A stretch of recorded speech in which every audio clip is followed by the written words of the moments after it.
નમસ્કાર મિત્રો, ધોરણ છઠ્ઠાના વિદ્યાર્થીઓ કે મજામાં છો ને? હા, તો આજે આપણે મિત્રો એવા બે સુંદર વ્યક્તિઓની જે કર્મ છે આપણે કાર્ય કરીએ છીએ એવી બે ઘટનાઓ વિશે વાત કરવાના છે. બે ઘટનાઓ વિશે આપણે વાત કરવાના છીએ. હવે એ ઘટનાનું ચિત્ર અહીંયા આપણે પહેલા નિહાળીશું. પાઠ છે જેનું નામ દ્રિદર. બે ભાગમાં પાઠ વહેંચવામાં આવ્યો છે. એના બે ભાગ આપવામાં આવ્યા છે. એમાં વ્યક્તિઓના પોતાનું કર્તવ્ય નિષ્ઠા, પોતાની ખુમારી, આ બે ભાગના અંદર આપવામાં આવ્યું છે. ડોક્ટર આઈટી બીજલીવાળાએ સુંદર રીતે બે ભાગ દ્વિધર પાઠમાં આપવામાં આવ્યા છે. તો નિહાળીએ આપણે પહેલા ભાગનું પહેલું ચિત્ર નિહાળીએ આપણે.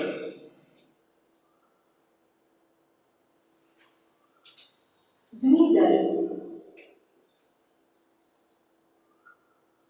કેમ છો વિદ્યાર્થી મિત્રો? સૌ મજામાં છો ને? મિત્રો, કોઈ તમને કહે કે તમારે સાચું બોલવું જોઈએ, હંમેશા પ્રામાણિક બનવું જોઈએ વગેરે, તો એમની વાત કદાચ તમારા મન પર અસર નહીં કરે, પરંતુ એ જ વાત કોઈ વાર્તા દ્વારા કહેવામાં આવે તો મજા આવશે અને તેની મન પર અસર પણ થશે. આવી ઘણી વાર્તાઓ છે જેમાંથી આપણને કંઈ ને કંઈ બોધ મળતો હોય છે. આવી નાની નાની બોધ વાર્તાઓ ઘણી મોટી સમજણ આપી જાય છે. તો ચાલો દ્વિદલ પાઠમાં ડોક્ટર આઈ કે વીજળીવાળાએ લખેલી બે નાની બોધ કથા જોઈએ.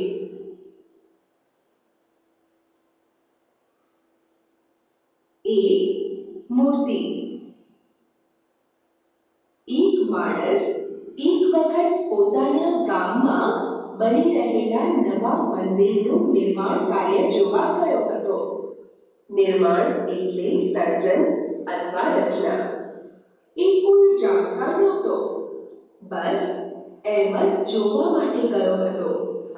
ત્યાં જ હા, તો મિત્રો અહીંયા તમે આ જે ચિત્ર નિહાળી રહ્યા છો એ ચિત્રના અંદર એક મૂર્તિકાર, હું પહેલા તમને પ્રથમ ભાગની જે વાર્તા છે એ ચિત્રના આધારે સમજાવ.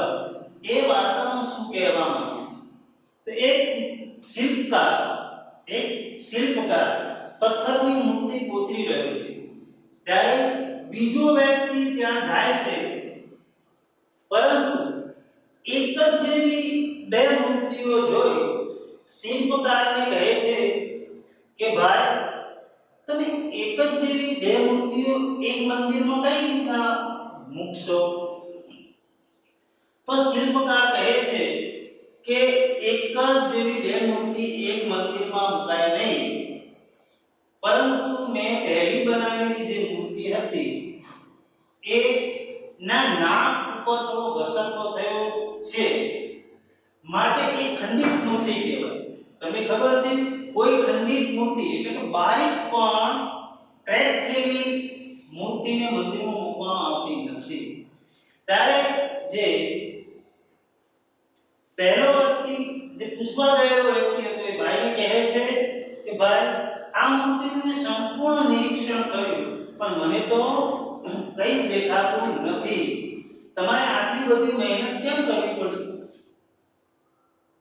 કેમ કરવી પડી બીજી મૂર્તિ બનાવવા માટે? એ મૂર્તિ મૂકી હોય મંદિરમાં, કોઈને ખબર ના પડે, કારણ કે બારીક જ લીહાર ઉઠેલો છે. તો પેલા ભાઈ જે શિલ્પકાર હતો એને કીધું કોઈને ખબર પડે કે ના પડે, કોઈને ખબર પડે કે ના પડે, પરંતુ એ લહરકો, જે નાક પર લહરકો છે એ હું તો જાણું છું ને, અને બીજું ભગવાન જાણે છે. તો એ ખંડિત મૂર્તિનું નામ મૂકી શકું. આ વાત સાંભળી અને જે જાણવા ગયેલો, મૂર્તિ જોવા ગયેલો વ્યક્તિ હતો એ ખૂબ આશ્ચર્યચકિત થઈ ગયો કે કેટલો ખંતદેવી માણસ છે, કે એના કાર્યમાં કેટલી નિષ્ઠાથી એ કાર્ય કરી રહ્યો છે. એક ભાગ એટલે કે આઈકે વીજળીવાળાનો પ્રથમ બોધ ભાગ છે. તો એ હું પુસ્તક દ્વારા તમને સરળતાથી સમજાવીશ. જઈને લેજો. તો મિત્રો, હવે જે આપણે આ પ્રથમ મૂર્તિવાળો ભાગનું ચિત્ર તમને મેં બતાવ્યું, એના ઉપરથી આપણે જાણીએ કે આ પાઠનો પ્રકાર બોધ કથા છે, એટલે બોધ વાર્તા છે. બોધ વાર્તા છે. વાર્તા પણ કેવી વાર્તા? બોધ વાર્તા, કે જેનાથી આપણને બોધ મળે. આપણે દરેક કવિતા હોય કે દરેક પાઠ, એના લેખક વિશે પરિચય મેળવવો જરૂરી છે. ઘણી વખત લેખકના પ્રશ્નો પણ પૂછાતા હોય છે. તો આપણે આ દ્વિધર્મા જે બોધ વાર્તા છે એના લેખક વિશે થોડો પરિચય મેળવીએ. તો આમના લેખકનું નામ છે, લેખક, તમે પણ તમારી ગુજરાતીની નોટમાં નોંધ કરતા જજો, જેથી તમને પણ લેખક પરિચય યાદ રહે. લેખકનું નામ છે આઈકે વીજળીવાળા. આઈકે વીજળીવાળા. મિત્રો, એમનો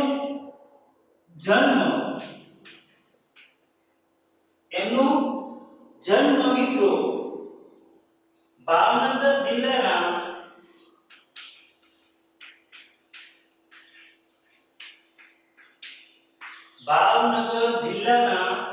અમરગઢમાં.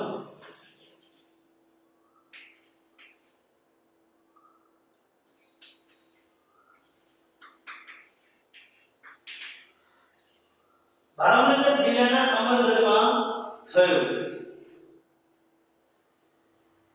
આ જે લેખક આઈકે વીજળીવાળા છે, એમને ઘણા બધા પુસ્તકો આપેલા છે. તો આપણે આ પુસ્તકો પણ યાદ રાખવા જરૂરી છે. પુસ્તકો, એમને જે પુસ્તકો લખેલા છે એ સાયલન્સ પ્લીઝ,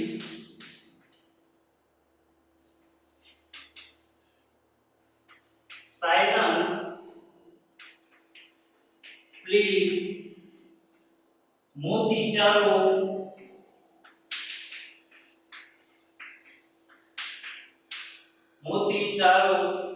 પ્રેમનો પગરવ,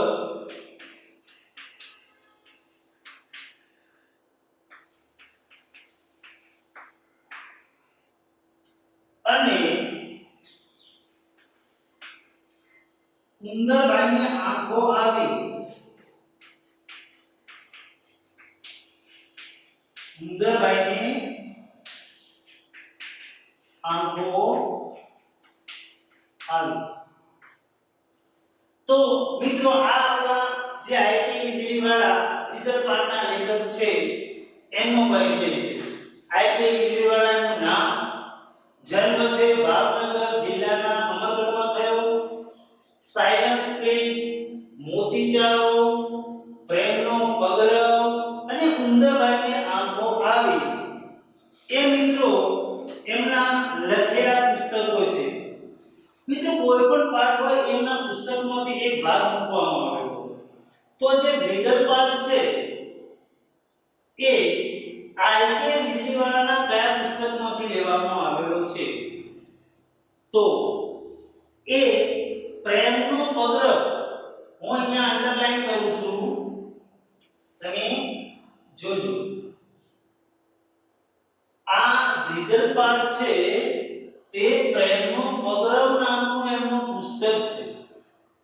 પ્રેમના પ્રગરવ નામનું પુસ્તકમાંથી આ દ્વિધર પાઠ લેવામાં આવેલો છે, 2 ભાગવાળો પાઠ. તો એ પણ આપણે યાદ રાખવું જરૂરી છે. હવે મિત્રો, મૂળ મુદ્દાની આપણે વાત કરીએ તો જે દ્વિધર પાઠ છે એનો પ્રથમ ભાગની આપણે સમજૂતી મેળવીએ કે પ્રથમ ભાગમાં દ્વિધર પાઠમાં શું આપવામાં આવ્યું છે. મેં પહેલા વાત તો તમને કરી જ છે, પણ આપણે થોડું વિસ્તારથી વાંચીએ અને સમજીએ. તો ભાગ 1, એનું નામ છે મૂર્તિ. એક માણસ એક વખત પોતાના ગામમાં બની રહેલા નવા મંદિરનું નિર્માણ કાર્ય જોવા ગયો હતો. એક માણસ હતો, તે પોતાના ગામમાં એક મંદિર બનતું હતું, તે મંદિરનું નિર્માણ થતું હતું. ત્યાં આગળ જોવા ગયો. એ કોઈ જાણકાર ન હતો, બસ એમ જ જોવા માટે ગયો હતો. એ કોઈ મૂર્તિનો જાણકાર ન હતો, મંદિર આ રીતના બને, મૂર્તિ આ એવું નહોતું, પણ ફક્ત ખાલી જોવા માટે ગયો. ત્યાં જઈને એને જોયું તો એક શિલ્પી ખૂબ જ એકાગ્રતાથી આરસપહાણના પથ્થરમાંથી ભગવાનની મૂર્તિ ઘડી રહ્યો હતો. જે મંદિરનું નિર્માણ કાર્ય થતું હતું, ત્યાં આગળ જઈને પેલા વ્યક્તિએ જોયું તો એક શિલ્પી મિત્રો કોને કહેવાય? જે પથ્થરમાંથી કોતરી અને મૂર્તિઓ બનાવતો હોય તેવા વ્યક્તિને આપણે શિલ્પી કહીએ. તો આવો શિલ્પી પથ્થરના અંદરથી કોતરી અને મૂર્તિ બનાવી રહ્યો હતો. ત્યાં આગળ જે પેલા ભાઈએ જોયું અને એ આરસપહાણના પથ્થરમાંથી મૂર્તિ બનાવી રહ્યો. આરસપહાણ ખૂબ એકાગ્રતા, કોઈ જગ્યાએ આમ તાકવું નહીં, ધ્યાન એકાગ્ર કરી અને મૂર્તિના અંદર જાણે પોતાનો જીવ પરોવી દીધો હોય એ રીતના બનાવતો. પેલા માણસને એના કામમાં રસ પડી ગયો. એ શિલ્પીની બાજુમાં બેસી ગયો. અચાનક એનું ધ્યાન બાજુમાં પડેલી એવી અન્ય એક મૂર્તિ પર પડ્યું. એને નવાઈ લાગી. એને શિલ્પીને પૂછ્યું, મંદિરમાં એક સરખી આ 2 મૂર્તિઓની જરૂર છે? જો એકાગ્રતાથી કામ કરી રહેલા વ્યક્તિને જોઈ પેલાને રસ પડ્યો. જોવા ગયો તો નથી, તેને રસ પડ્યો અને એની બાજુમાં જે બેસી અને જોવા લાગ્યો.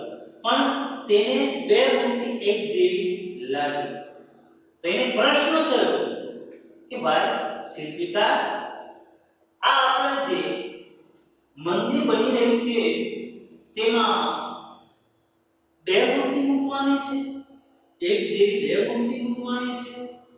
એને નવાઈ લાગી. તો સામેથી શિલ્પીનો જવાબ આવ્યો, ના. શિલ્પીએ જવાબ આપ્યો કે ના ભાઈ, આવી એક જ મૂર્તિની જરૂર છે. મંદિરમાં એક જ મૂર્તિ કે એક જ મૂર્તિ મુકાય અને એક જ મૂર્તિની જરૂર છે. પરંતુ આ બીજી મૂર્તિમાં થોડુંક નુકસાન થવાથી છેલ્લી ઘડીએ પડતી મૂકવી પડી કે જ્યારે હું મૂર્તિ બનાવતો તો પ્રથમ ત્યારે બનાવતા આખી મૂર્તિ તૈયાર થઈ ગઈ, પણ છેલ્લે થોડી એમાં ખામી રહી ગઈ, એટલે એ મૂર્તિને હવે મંદિરમાં મુકાય નહીં. પેલા માણસે ઊભા થઈને પડતી મૂકેલી મૂર્તિને ચારે તરફ તપાસી જોઈ. એને તો જગ્યાએ કોઈ પણ નુકસાન ન દેખાયું. એને આશ્ચર્ય સાથે શિલ્પીને ફરીથી પૂછ્યું, આ મૂર્તિમાં મને તો કોઈ જ નુકસાન દેખાતું નથી. તમને આમાં કઈ જગ્યાએ નુકસાન દેખાય છે? જો જેવા શિલ્પીએ જોવા આવેલા વ્યક્તિને કીધું કે ભાઈ આમાં થોડું મૂર્તિ ખંડિત બનેલી છે, એટલે એનું કઈ મુકાય નહીં મંદિરમાં. તો પેલા માણસ શું કર્યું? ઊભા થઈ અને એ મૂર્તિની ચારે બાજુ ફરી અને જોઈ, પણ જોવા આવેલા વ્યક્તિને એ મૂર્તિમાં કઈ પણ ખામી દેખાણી નથી. એટલે એને પાછો શિલ્પીને પ્રશ્ન કર્યો, ભાઈ મેં આખી મૂર્તિ તપાસી પણ એમાં મને કઈ પણ નુકસાન દેખાતું નથી. તો એ જ મૂર્તિ મૂકી દો ને, વધારે બીજું શું કરવા મહેનત કરો છો નકામી? તો સામેથી શિલ્પકારે જવાબ આપ્યો, એના નાક પાસે એક નાનો ઘસરકો થયો. શિલ્પીએ કહ્યું, શું કીધું? કે ભાઈ તમે ભલે ને આખી મૂર્તિ તપાસી, પરંતુ એના નાક છે ને, નાક એ નાક પર જરા ઘસારો થયેલો છે, એટલે ખંડિત મૂર્તિ કહેવાય. અને એ મૂર્તિ મંદિરમાં ના મૂકી શકાય. આવું શિલ્પીએ કહ્યું. પેલા માણસે ફરીવાર ધ્યાનથી જોયું ત્યારે એને એ નાનો ઘસરકો દેખાયો. એને શિલ્પીને પૂછ્યું, તમે આ મૂર્તિની સ્થાપના કઈ જગ્યાએ કરવાના છો? ફરી પેલો માણસ જોવા આવેલો માણસ હતો એ પાસે ખંડિત થયેલી મૂર્તિ બાજુમાં જઈને જોયું ત્યારે એને ખબર પડી કે હા, એક નાક પાસે એક બારીક ઘસરકો થયેલો છે. ત્યારે શિલ્પીને એને કીધું કે આ મૂર્તિને તમે કઈ જગ્યાએ મૂકવાના છો? ત્યારે પેલા શિલ્પકાર હતો એને કીધું, પેલા 20 ફૂટ ઊંચા સ્તંભ ઉપર શિલ્પીએ જવાબ આપ્યો. સ્તંભ સાંભળો કે આ મૂર્તિ જે છે ને એ સામે રહેલો 20 ફૂટ ઊંચા સ્તંભ ઉપર મૂકવાની છે. પેલા માણસને આશ્ચર્યનો પાર ન રહ્યો. નવાઈ પામી ગયું કે 20 ફૂટ ઊંચા સ્તંભ ઉપર આ મૂર્તિ મૂકવાની છે.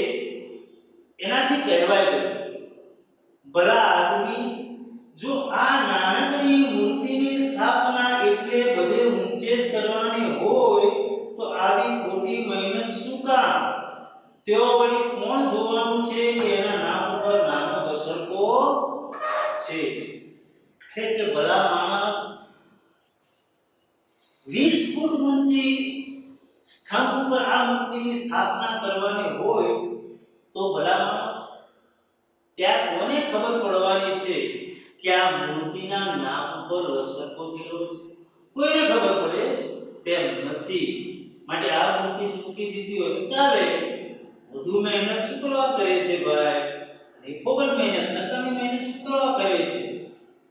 ત્યારે સુંદર મજાનો મધ મીઠો કહેવાય એવો જવાબ શિલ્પીએ આપ્યો. સાંભળવા જેવી વાત છે. આપણને બોધ વાર્તા એટલા માટે લીધી કે આમાંથી બોધ મળે છે. તો જેવું પેલા જોવા આવનાર વ્યક્તિએ કીધું, ભાઈ આમાં તો મને કશું જ દેખાતું નથી. 20 ફૂટ ઊંચી મૂર્તિ મૂકવાથી એમાં કશું જ ફરક પડવાનો નથી, કઈ ના દેખાય. મને ખબર પડશે કે આ મૂર્તિના અંદર ખંડિત મૂર્તિ છે. શિલ્પીએ પોતાનું કામ અટકાવી એ માણસ સામે જોયું, પછી હસીને બોલ્યો, ભાઈ બીજું કોઈ આ વાત જાણે કે નહીં એની મને ખબર નથી, પરંતુ હું અને મારો ભગવાન તો આ જાણીએ છીએ ને. અરે ભાઈ તમે શું વાત કરો છો? હું તો એક શિલ્પકાર શું પથ્થરની અંદર કોતરણી કરીને મૂર્તિ બનાવવા વાળો વ્યક્તિ છે. જો ભલે ને આ મૂર્તિના અંદર તમને કશું જ ના દેખાતું હોય, કોઈને ખબર ના હોય કે આ મૂર્તિ ખંડિત થયેલી છે, એના નાક પર લસરકો છે, એ કોઈ જાણતું નથી, પણ હું તો જાણું છું ને. ભલે બીજું કોઈ ના જાણતું હોય, પણ હું તો જાણું છું ને. અરે એક હું જાણું છું, અને જે મૂર્તિ બનાવી છે ભગવાન જાણે છે. એટલે મારાથી આવી ખંડિત થયેલી મૂર્તિ શિલ્પકાર્ય તરીકે આવી ખંડિત થયેલી મૂર્તિ 20 ફૂટના સ્તંભ ઉપર ક્યારેય મુકાય નહીં. એટલું કહી એટલી જ એકાગ્રતાથી એને પોતાનું કામ ફરીથી શરૂ કર્યું. બસ આટલું જ બોલ્યું અને પોતાનું કામ હતું એ પાછું શરૂ કરી દીધું. નિશબ્દ બની પેલો માણસ એ શિલ્પીને જોઈ રહ્યો. નિશબ્દ, એક પણ શબ્દ બોલ્યો ના. અને એ માણસ જે જોવા આવેલો હતો એ શિલ્પકાર્યનું જે એકાગ્રતાથી કામ કરતો હતો એ જોઈ રહ્યો. મિત્રો, આ દ્વિદલપાનો જે પ્રથમ ભાગ મૂર્તિ છે એના ઉપરથી આપણે વાર્તા સાંભળી તો એના ઉપરથી આપણને એક બોધ મળે કે આપણે જે કાર્યમાં જોડાયેલા છીએ, આપણે જે કાર્યમાં જોડાયેલા હોય, ભલે ને મજૂરી કરતા હોય, ભલે ને નોકરી કરતા હોય, કે કોઈ પણ કાર્ય કરતા હોય, તો આપણે નિષ્ઠાપૂર્વક ખંતથી એ કાર્ય કરવું જોઈએ. આપણે એ કાર્ય જેમાં જોડાયેલા હોય તેમાં કોઈ પણ પ્રકારની કચાશ રાખવી જોઈએ નહીં. એ મૂર્તિ જે ભાગ 1 છે એના પરથી આપણને બોધ મળે છે. હું કેટલાક શબ્દો અહીંયા લખું છું જેથી તમે પાઠની તૈયારી કરતા હોય ત્યારે તમને અઘરા શબ્દો સરળતાથી સમજી શકો. એટલા માટે આપણે પાઠના અંદર આપેલા અઘરા શબ્દો પણ લખીશું. તો ફક્ત જે મૂર્તિ ભાગ છે તેના જ શબ્દો હું અહીંયા લખું છું. તમે ધ્યાન આપજો.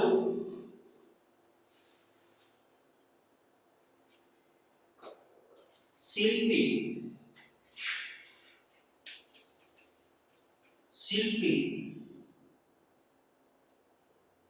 पत्थर के धातु,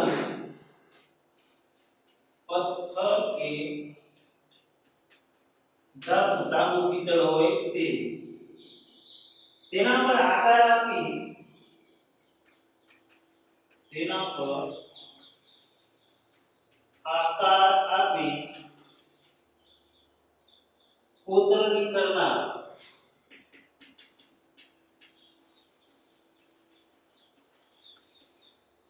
कोतरणी करना.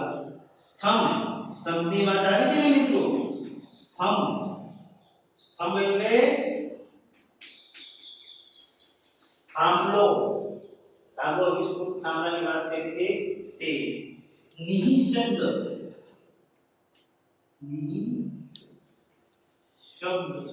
શબ્દ વિનાનું, શબ્દ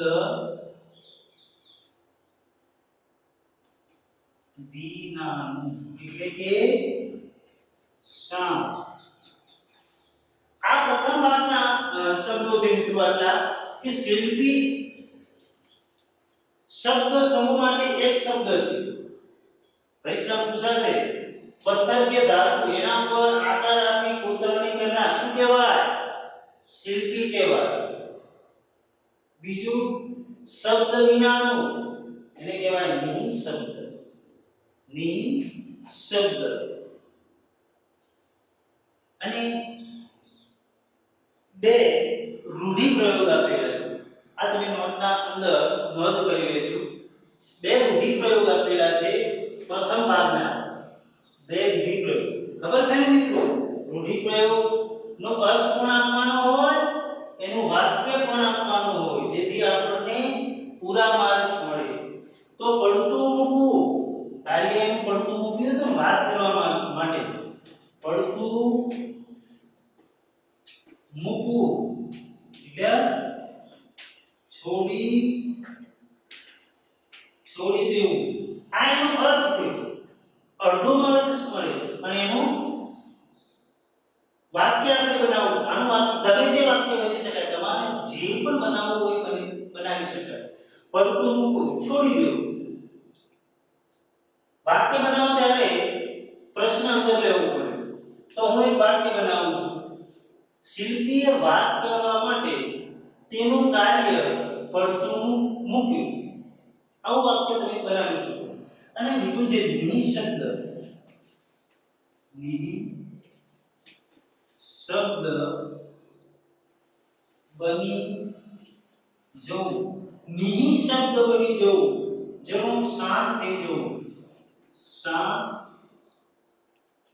થઈ જવું. તો આ પ્રથમ ભાગ છે દ્વિધરનો, તેના ઉપરથી બે રૂઢિપ્રયોગો છે.